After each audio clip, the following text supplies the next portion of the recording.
I'm sorry, are you here to see me? No, silly. I go here. You go where?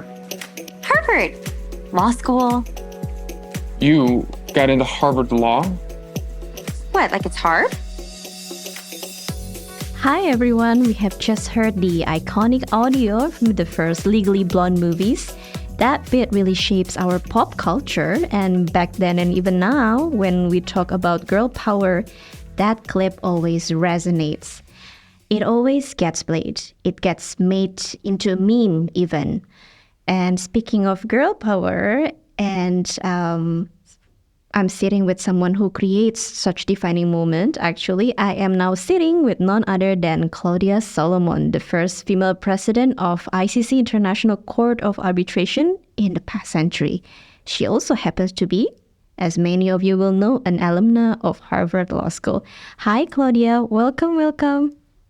Hello, Irene. Thank you so much.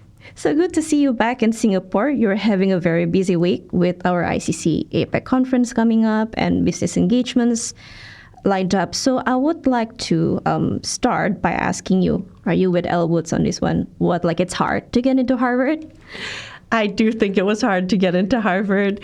I remember the summer before I went to, or before I applied to Harvard, where I had to take the LSAT exam and spent the whole summer joking that I was dating Stanley because I was taking the course Stanley Kaplan's preparation for LSAT. So I really felt like I had to do a lot of work to prepare. Okay, so tell me a bit more about your experience, because obviously we will get into your career journey in a minute, but I think when we talk to get to know someone, to get to know them better, I think it's best if we start from where you start, obviously, which is at law school. Would you like to share your experience when you got into Harvard Law School? Well, just at the beginning, just to say that actually my mother passed away the week before I went to Harvard. So there was that moment of, was I actually going to go to law school or did I need to take a break? But I really felt like my mother wanted me to go there, and it was the thing that I needed to do to honor her, and I'm really glad I did. But for me, law school was not the world in which I got introduced to international arbitration. I was really interested in the law of politics, voting and election law, and didn't take business or corporations or other classes related to business law. And so it was really incredible experience, but it was not the groundwork necessarily for my international arbitration focus now. Right. So, after law school, after you graduate and you start your legal career, I want to do something a bit different for the podcast because many of members of the arbitration community knows your journey, so to speak. So I would like to touch upon a different side of your career.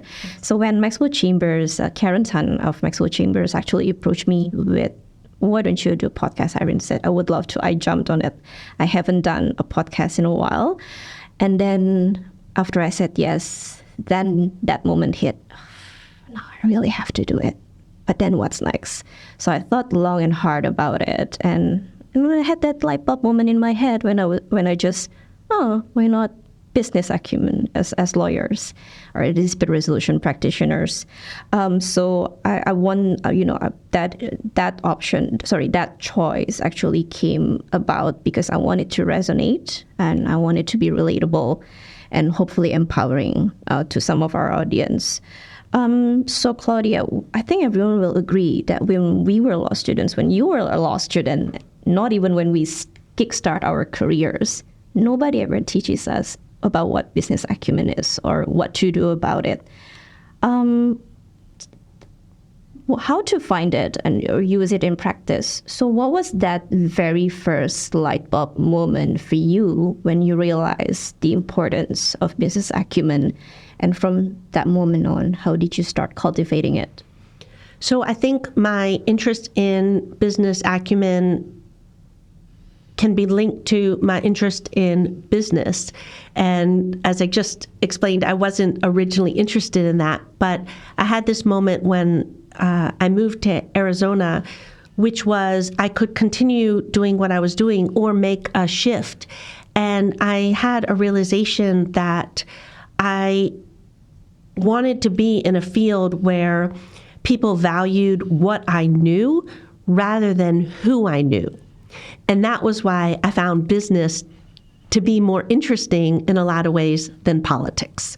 And so then the question was, okay, well, business disputes actually involve businesses. And if you're going to represent a business, you need to understand how it works. In the same way that if you're going to have a case about a widget, you need to understand how that widget is made. And every case that a business has is part of a broader business strategy. The case fits in to something bigger.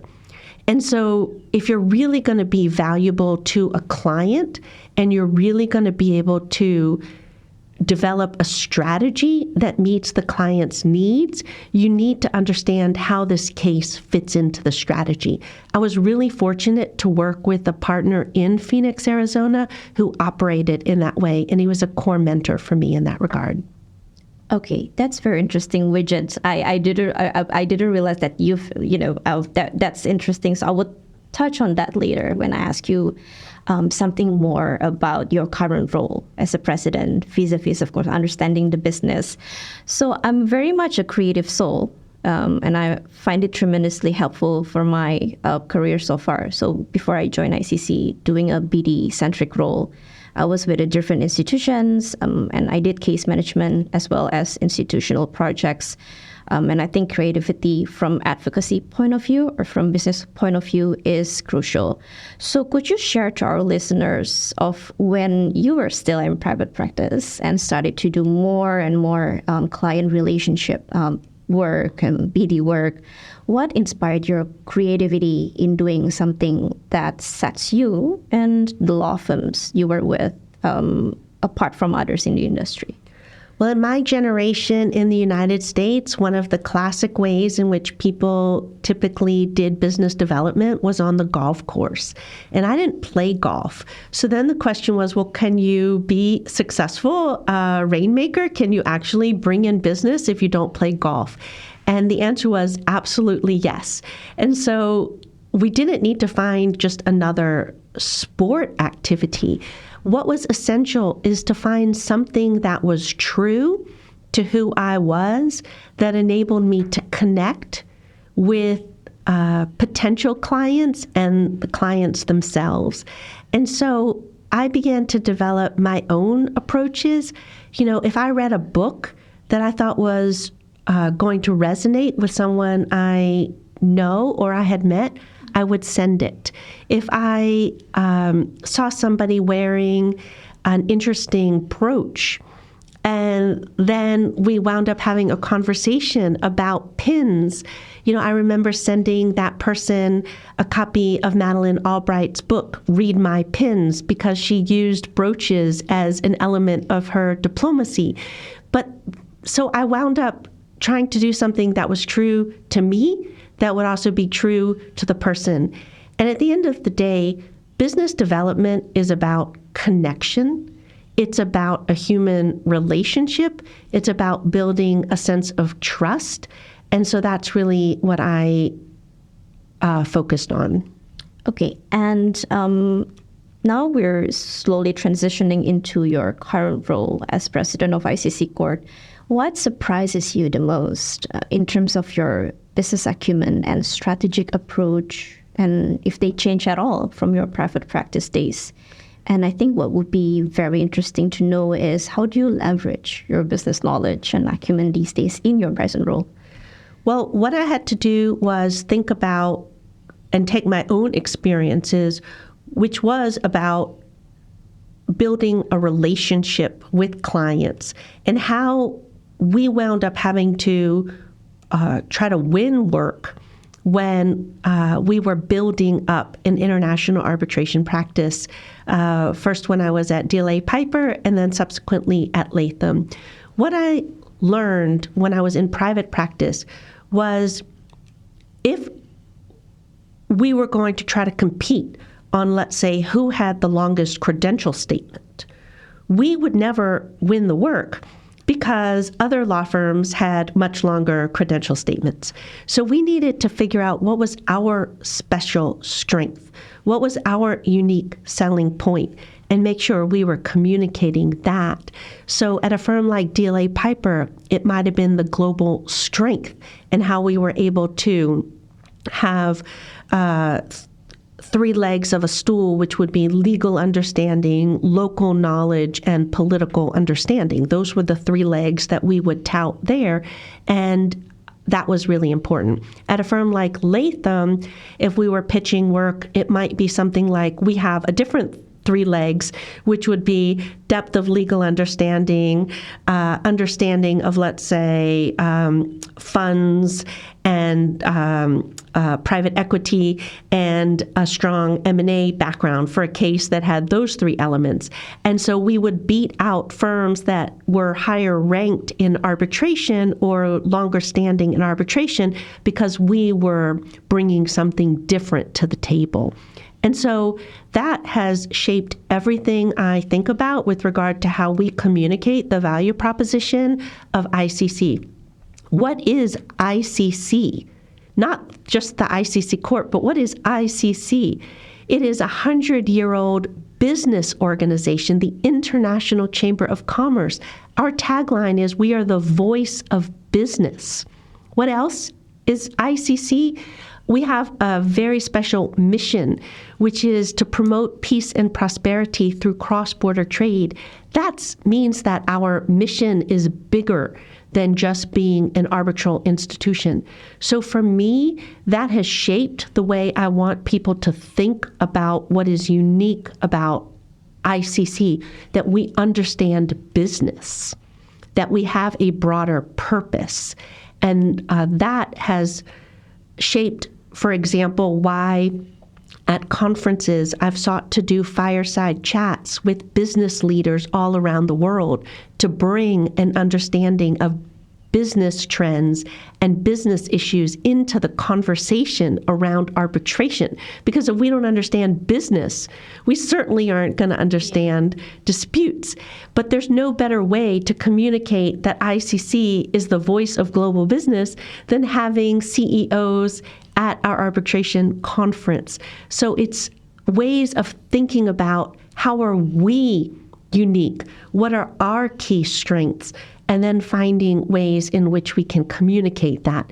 That's also drove my interest in commissioning McCann, the global marketing company, with Use Connect to do this report that has just come out on the truth about cross-cultural B2B relationships, because I was very interested in, well, how are business relationships formed so we could better understand how disputes arise. The first part of that report has just been issued, a white paper this week, and I think it's very illuminating to understand, at the end of the day, it's businesses entering into relationships, but behind every business is a person, and behind every person is emotion. And when we are focused on connecting to businesses, to clients, we really have to understand people and their stories and what drives them. Right. That's very interesting. And I'm certainly looking forward to, during the conference this Friday, just tune in and see, observe that for sessions. We're speaking with Han Hyun and Official Harnell on that report. I'm just going to take a bit of a pause here so that we can hear and the listeners can hear the second clip, which is going to be played in about just 1 second. So this is all just about the money. Were you born yesterday?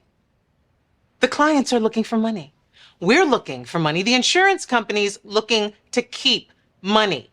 It's always about the money. Now that we've heard short audio clip from Elwood's scene in the beginning of Legally Blonde movies, the complete opposite of Elwood, that is Jessica Person from the famous Suits TV series. We've heard how both women interacts with their counterparts and how they run things and how they present themselves. So, Claudia, I want to talk to you about a couple of things here. And I think that I want to touch upon your authenticity, your image and your branding, because I think these are all part of your business acumen. I feel, having worked with you for more than 2 years now, there are things that really defines one's business and leadership style. So Elle and Jessica are two very different women.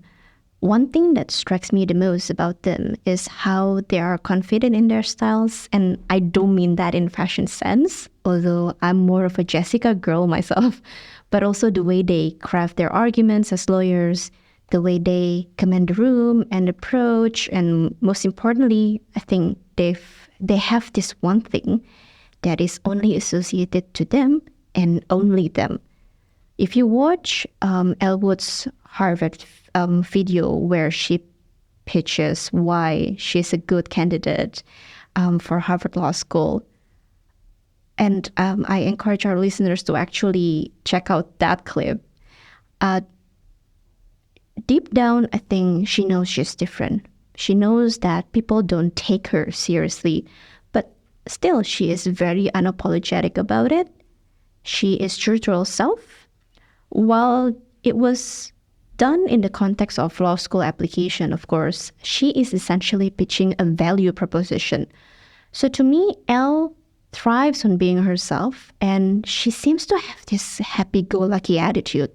Jessica Pearson, on the other hand, and we just heard that from the audio clip, she is way fiercer.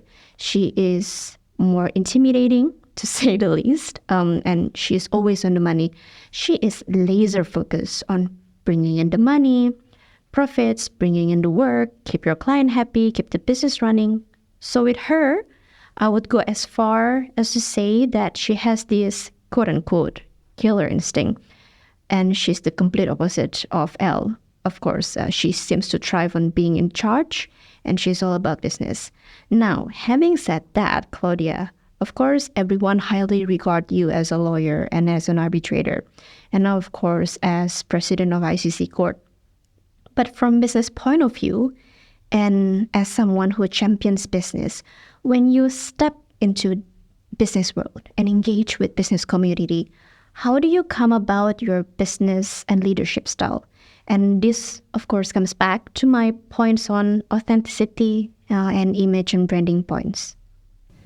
So I would talk about two elements. The first is when I first stepped into this role as president of the ICC Court, as the first woman and also the first American in this role, I had to figure out what was going to be my style, what was going to be my voice, because I knew that I couldn't just emulate my predecessors. And then the question was, if I used my voice, my style, which I believe is to speak plainly and bring a level of my own humanity to the role, was I going to lose authority? Was the institution somehow going to be debased if I didn't sound like those of the past?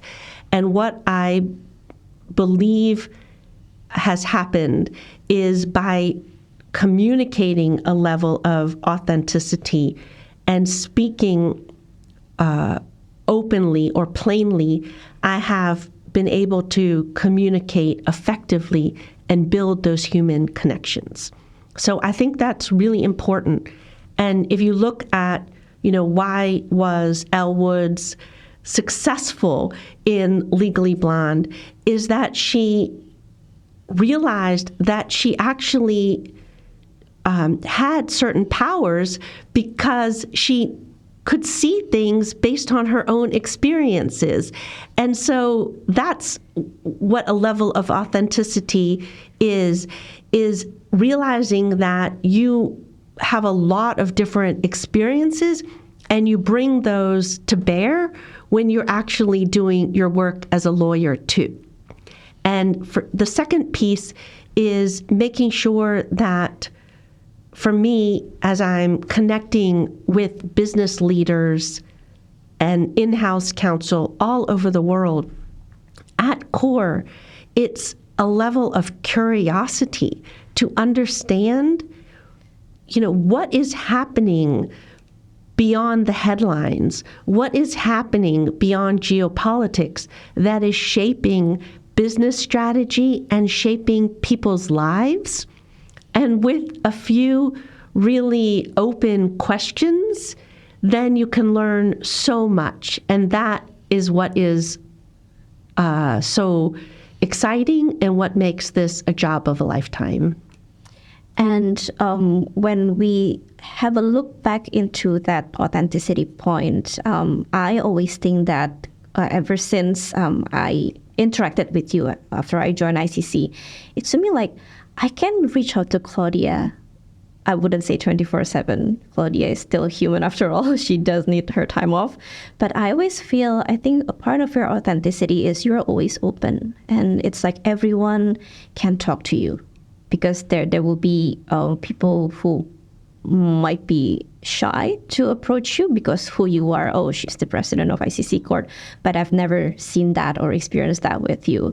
So in terms of business networking, how do you, when you were in this is going back to a bit on your private practice day, how do you then build up the courage to talk to the clients and network with people in business functions?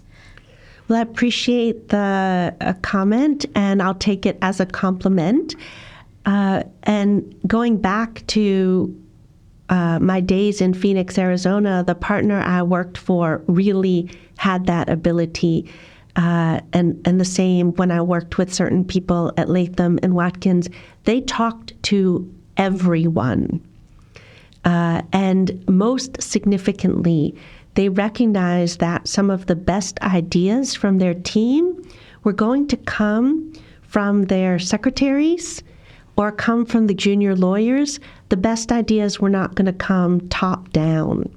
And so as we are trying to position the ICC court for the future, we have to create an environment where not just the most prominent arbitrators or most prominent lawyers have access to talk to me, but everyone has the ability to share their perspectives.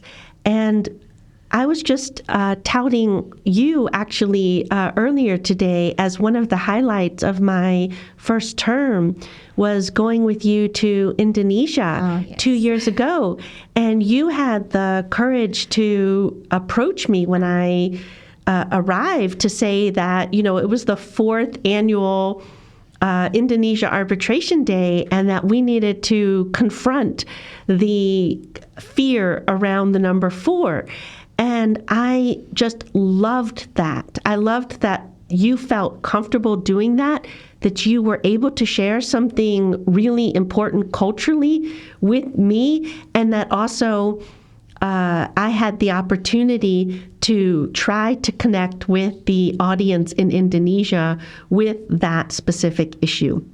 So to me, this is hopefully something that strengthens the institution and strengthens my understanding. And if we are only listening to, the economists and the senior officials in a jurisdiction, we will not understand how people are living and what's really on their mind, and also then what the future is going to look like. Right. Oh, thank you so much for that. I remember that because I was actually quite nervous. That will be your first time in Indonesia in your role as president of ICC Court, and then me traveling with my boss, so to speak. I came up with that idea of number 4, and then I approached you, and then I was really nervous. Oh, yeah, Claudia's going to say, no, this is ridiculous, Irene. Come on, what are you talking about? And if I can also share what Claudia did when she prepped for her, I think it was her opening remarks on the idea of conquering number 4 mythology. So she did check in the hotel that we were staying in. Is there a fourth floor? So she went up and down like the elevator. And I think the next morning, oh, Irene, you made me did my research for sure. I think that's what you said. But also when you said that during your opening speech, it does resonate. And I feel, oh, she's really authentic because the representative of Indonesian government who were in attendance, when you started to mention the myth around number 4 and what does number 4 represent, they look up and they started to really listen to you. So I think that, the key message would be, if you're authentic enough, I think people can relate to you more, and therefore they're prone to build this relationship with you. So Claudia, last question. What can we learn from these contemporaries of Elle Woods and Jessica Pearson? They're fictional, of course, but people sort of like look up to them and probably identify as them. What would be your advice to both current and future or aspiring practitioners who listens to our podcast episode when it comes to finding leveraging business acumen? So I can say we can learn a lot from Elle Woods, and that movie was, it has its flaws for sure as we look at it from a contemporary lens, but the reality is that it was so ahead of its time. One, women have to help each other. If you notice, she's never actually undermining other women. She's actually helping them. 2, she has a great relationship with the woman at the salon. They help each other. They learn from each other. She recognizes that she can learn from the woman who's doing her nails, and she can then also help her. The professor who's super, tough, at the end of the day, gives Elle Woods incredible words of encouragement. And so, and then at a moment when there's what we would perceive as harassment now from the professor, when Elle Woods has a moment of being discouraged, she has to pick herself back up and find her own confidence. Those are great lessons for anyone in today's environment. Great. Claudia, thank you so much for joining me. 2 years ago, I interviewed you for a fireside chat, and I don't know if you remember. And then I went slightly off script, closer to the conclusions of that fireside, and I said, well, thank you, Claudia, for doing this. This is as close as I can be to become Oprah Winfrey, interviewing a president. And fast forward to date, I want to thank you because this is as close as I can get to probably become a Spotify podcast star. So, and to our listeners, we thank you for joining and listening. We hope you enjoy our conversation, and whether you relate more to Elle or Jessica, keep thriving, be inspired, and be empowered.